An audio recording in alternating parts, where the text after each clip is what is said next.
But what I got to see is how I grew in life, Hmm. how, when people get in fear of finance or what, like relationships, finance and relationships, man, they'll mess with you. So Yeah. I always look at my history, and that book allowed me to look at my history in life. Yeah.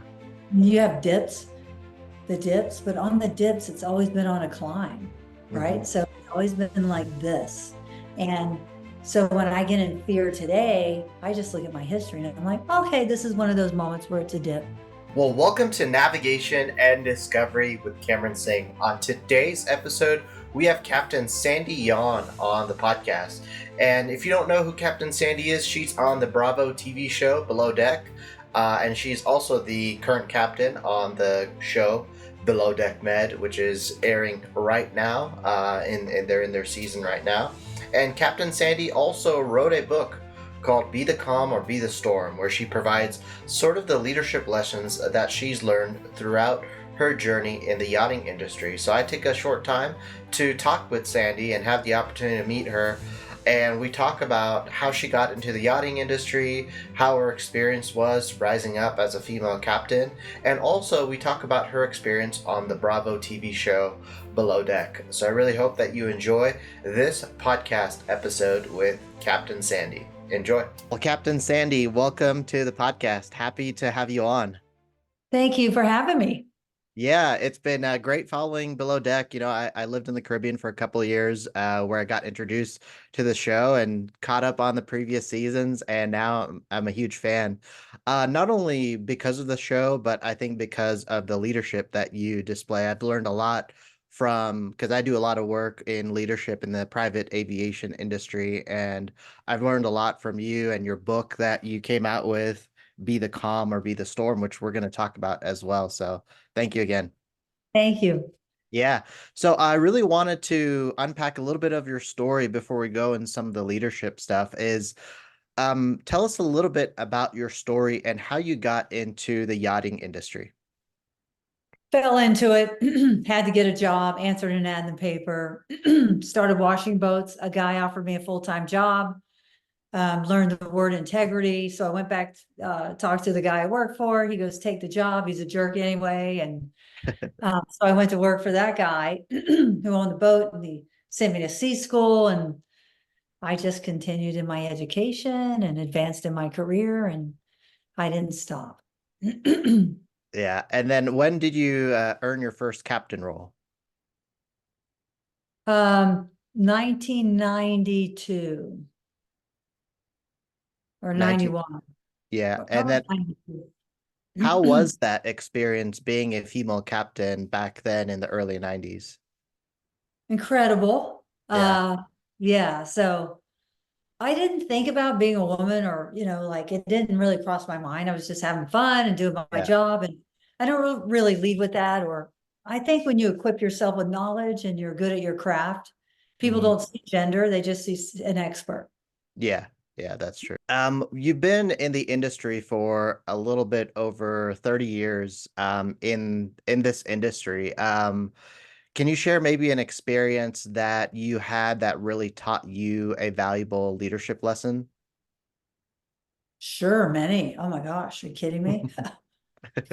That's how you learn, is by having mistakes. I missed a marina once, Yeah. not paying attention, and just, ran over a ground line. I learned to slow down and pause and pay attention more, and basically not get so distracted by people talking to me. Because when you're driving a boat, everybody wants to talk to you, and Yeah. I had to learn to keep the bridge door closed and limited people on the bridge, because your decision making, your eyes need to be out in front of you and looking around you, watching the radar. So things could happen just like that. I just remember a boat. I just looked away, and there was a boat crossing my bow. And I Mm, would, he was in the wrong, but I had to turn. Thank God I looked up, or we would have had a collision. So little things like that. And mhm, just stay, um, focused and not get distracted, which was a learning for me. mm. I really enjoyed reading your book. I remember when it came out and I got it right away and read through it. And it's great to have you on this podcast now after learning more about your story, your journey. What really inspired you to write Be the Calm or Be the Storm? I never thought about writing a book. The television show, people would watch the show, say, I watched the show because of your leadership. Yeah. And they said, where's your book, your book, your book? So finally I was approached. Someone's like, I got an agent for you. The agent, you know, got me a book deal. And then I got a collaborator and we wrote the book together. And it was the hardest thing I ever did in my life. And Mm, it was, you're looking at your life through a lens yeah. and a magnifying lens, and you're like, wow. But what I got to see is how I grew in life, Hmm. how, when people get in fear of finance or what, like relationships, finance and relationships, man, they'll mess with you. So Yeah. I always look at my history, and that book allowed me to look at my history in life. Yeah. You have the dips, but on the dips, it's always been on a climb, Hmm. right? So it's always been like this. And so when I get in fear today, I just look at my history and I'm like, okay, this is one of those moments where it's a dip. Yeah. Yes. I guess what surprises have you had so far in your journey and as you had time to reflect over your over 30 years in this industry, what were some of the surprises? The surprises for me was I advanced in a career without an agenda, if that Mm, makes sense. yeah. It wasn't like I was trying to climb or I thought I needed to climb. It was doing the next right thing, doing the job, and having offers come in. So I, I just pinch myself and I go, wow, this came to me. When a door of opportunity opens, walk through it because you can always walk back out the door. So everything you see on television is an opportunity that came to me. I did not seek it, and I walked through the door. And I was like, "Oh, I like it here." So I stayed. Some Hmm. doors I walked through and said, "Nah, I'm going back out the door." And that's been really cool. And I think that learning for me is exactly that. Mm, Just keep doing the next right thing. Don't let fear stop you. Embrace change and open the door and walk through it for opportunity. Know you can always walk back out. We're not victims yeah, of that's a so true. Yeah. situation. Yeah. And what I love about what you do, what you talk about and what you display as well is true leadership, which is really leading a team, empowering them. But I think one of the challenges that people have today, especially in leadership, is selecting the right people. How do you go and select the right people to have on your crew when you're going through that process? So on TV, I don't select them. But before my Hmm. career, before Yeah. TV career, I selected them. Hmm. I always hired for character.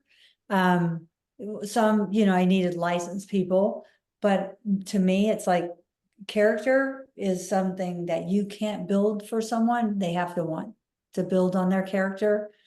You can teach the job, you can teach the job description, you can teach them. That's teachable. Those are character. They have to want to change who they are. So Hmm. you can't, nobody can change anyone's character. That's up to Mm, them. So yeah. that's why I hire for character. I want them to have a good character, you Mm, know, like remain teachable, stay open, have accountability, don't be afraid to be honest, you know, just those things that really define a person. hmm. So And then that I hired based on character. mm. And then if someone has fallen short in an area, but one thing I like about you is you always see the potential in people. So how do you bring out the best qualities in a person when they're falling short of your expectations? When they mess up, lift them up. Mm, So don't beat them down. And that when you do that, they don't want to disappoint you. Mm, If it's obviously a fireable offense, you have to let them go. But yeah. most oftentimes it's not. You just have a conversation with them and say, what you did was wrong, but let's figure this out together and lift them up. So when they walk out, they feel like they can change, right? So it feels like, wow, I want to change. You've inspired that in them. So when they mess up, lift them up. Mm, awesome. And then how do you balance leading with empathy and also understanding the people you're working with, their motivations? How do you cultivate that culture of teamwork and that you are there as kind of the backbone of your crew and to support them? I emulate what I want. So Mm, I I can't, I'm not, do as I say, not as I do. hmm. Right. So it's do as I do, Yeah. really. Yeah. That's basically how it works. And then inspire them, get to know them. I sit down, I have a meal, I talk to them, I find out who they are, what they're, sometimes they open up, and that's when I'm able to have that compassion, is knowing that I've just gone through something and give them a second, like I'll give them some time. Hmm. That we're not all machines. Like, we have Yeah. emotion, things Yeah. happen, parents die, people are diagnosed with cancer, relationships break up, like, maybe finances, who knows what it is. We have to remember that, the human element, because that's Mhm. so important. And to say, okay, but if it's like day after day after day after day, obviously you have a job to do. That's when you have to replace them and say, I'm so sorry, I'm not equipped to help you. But try, invest your time, emulate who they want to be, you know, do as I do, be as I be, like, that's really it. There's no Yeah. secret magic sauce. It's just being the person you want them to be. Yeah. Yeah, that's so true because that's often a forgotten trait where leaders forget to get to know their team, understand they're a human, not just a number or just a person on your team, and get to know them, get down to their level too. Because I often think that oftentimes when I've seen especially new leaders get promoted, it gets to their head, and then they often have this far separation from their team, and they think they're so much better than the others. When you're really not. You're just there to do another job and be the support of the team. And in order to support them, you got to get to know them. Leadership isn't about leading people. Mm, Leadership is creating an environment where people want to follow you. mm, That's leadership. And for the people where it goes to their head and they create this distance, they won't last. mm. It won't, or the people won't last, like, it's inevitable. Yeah. Captain Sandy, can you share maybe a story, a memorable story in your journey so far that you just haven't forgotten? It was a crazy experience, a crazy story. Would love to hear something on that. Like at sea, Yeah, see, yeah. thinking on water, thinking we're Yeah. sinking, big waves. Yes. Yeah, the Red Sea fire, they've always heard that story, but I have a lot of them.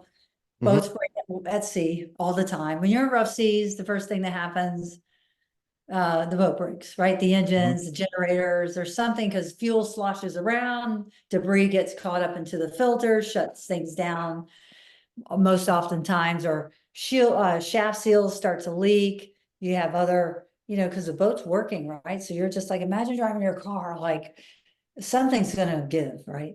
Hmm. And off the coast of Italy, and I knew there was going to be a storm. I told the crew it's going to get rough, but they all wanted to go back to the south of France. And I'm like, okay.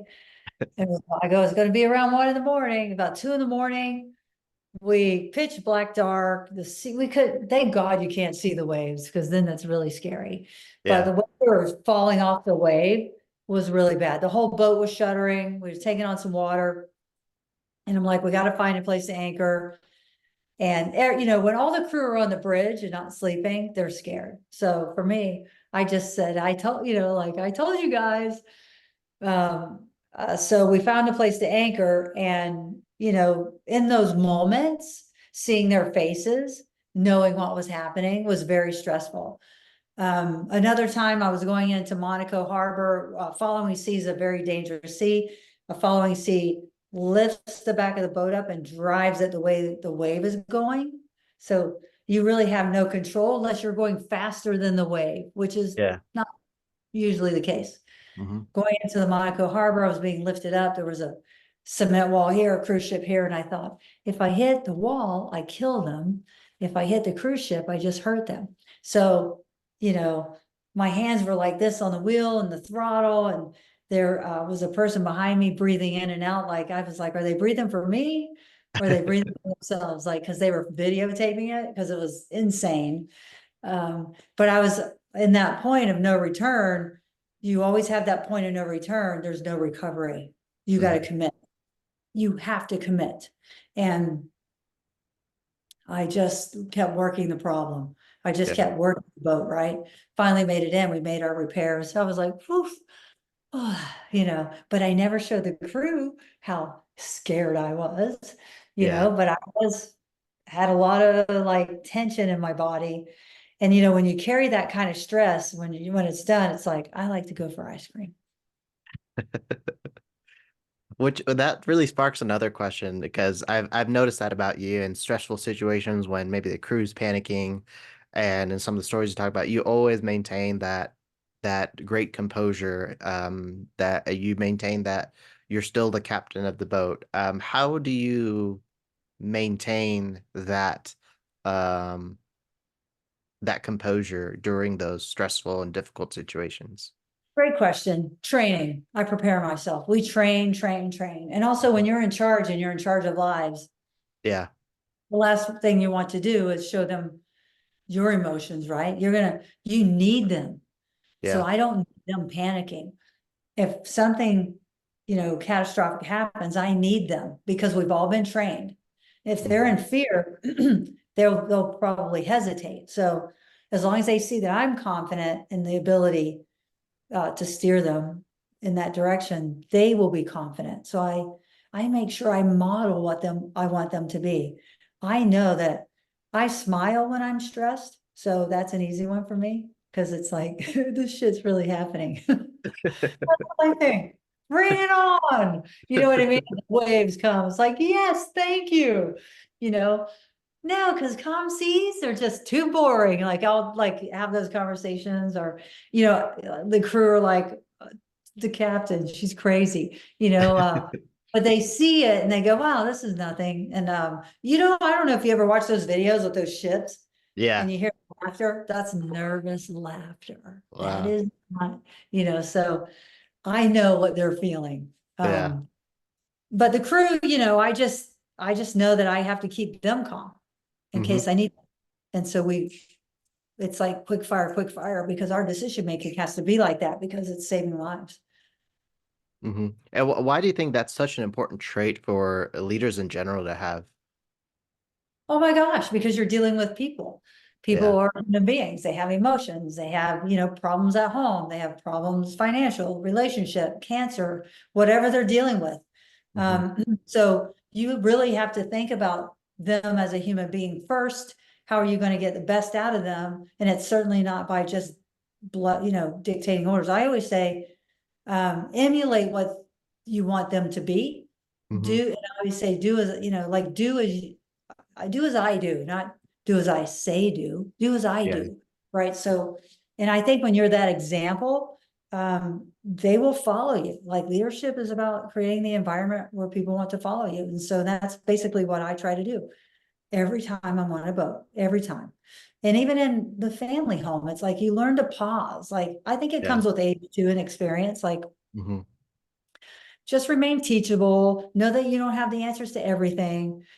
Defer to your team when you need to.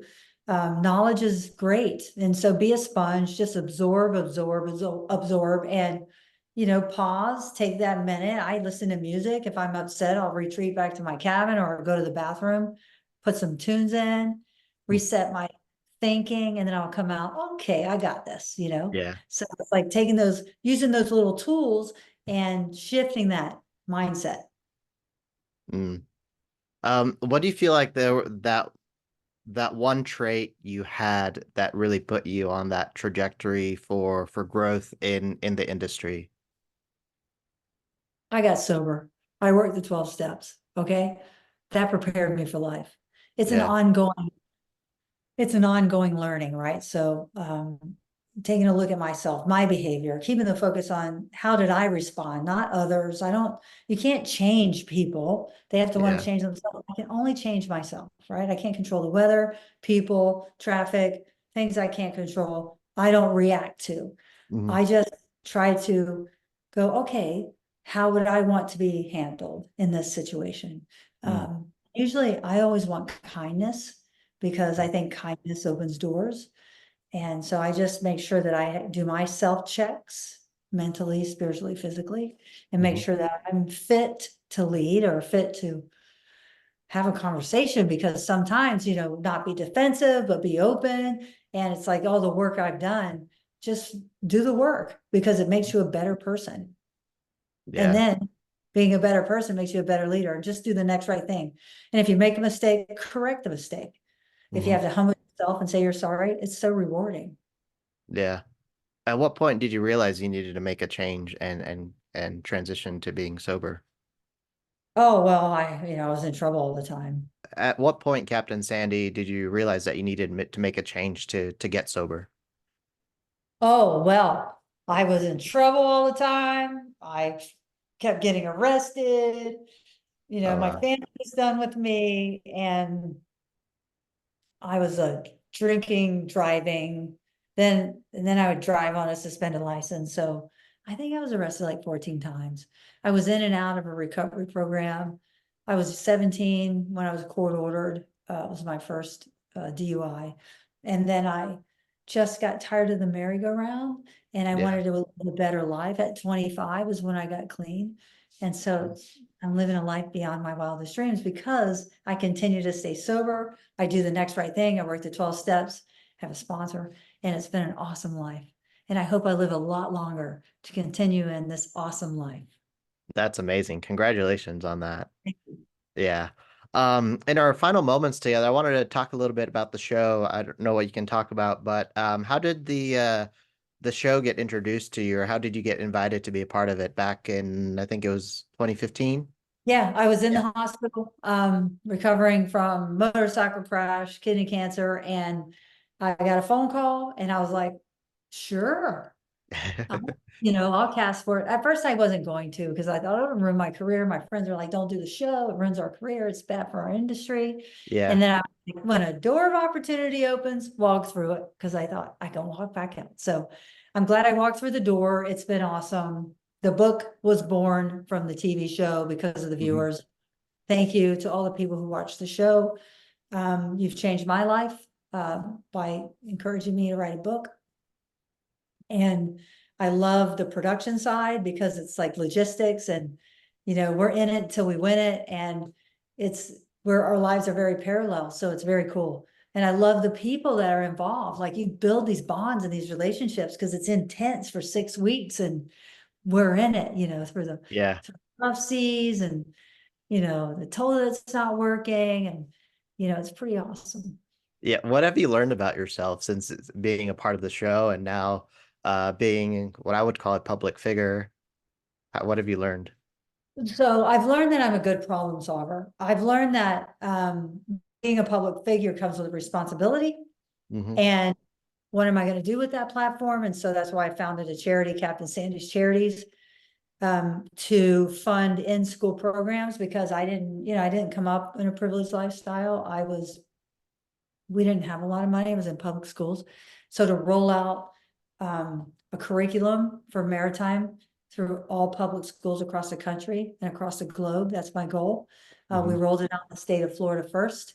It's had great success in high school. Now we're going to go to middle school. And once we have the curriculum, it'll go across the country for the Wow, middle. Yeah, that's that's our next. amazing. Yeah. Cool. Cool. Um, what's the coolest place that you visited that you've been to throughout your No, every place, yeah, honestly. Europe is, I love Europe. The yeah. Caribbean is great. Like the Northeast of the United States is incredible. Yeah. for boating. But I love them all. Like, if I had to choose one, I Barcelona, Spain. I lived there for 4 years. Great. I love Spain. I love France and I love Italy. Like, Greece is cool, but I would stick to Spain and the south of France. So Mm, I would definitely do the south of France. I think I would base in the south of France. yeah. Well, cool. And final question as we wrap up. This interview is very timely as the season just started. I have to still watch episode 2, and I'm very excited for this season. I don't know what you can talk about, but without giving away too much, what can viewers expect in this new season of Below Deck? Well, it's great having Aisha back. Let's just say that. I Yeah. think Aisha, what I loved about Aisha, she continued her learning in Hmm. her service area. She came back with a mad set of skills in that department, which I'm so happy she's back. The other part is I want people to see the arc of people and how they grow. There are two individuals who grow, and it takes one until the end of the season. I think both of them actually, but it's like not giving up on them, even though sometimes they could be a little insubordinate, and just continuing to believe in them and giving them that opportunity. So you have to figure out who those two are. Mm. Well, that's good. I actually was curious though, because there's a lot of chatter, of course, that happens outside of the show.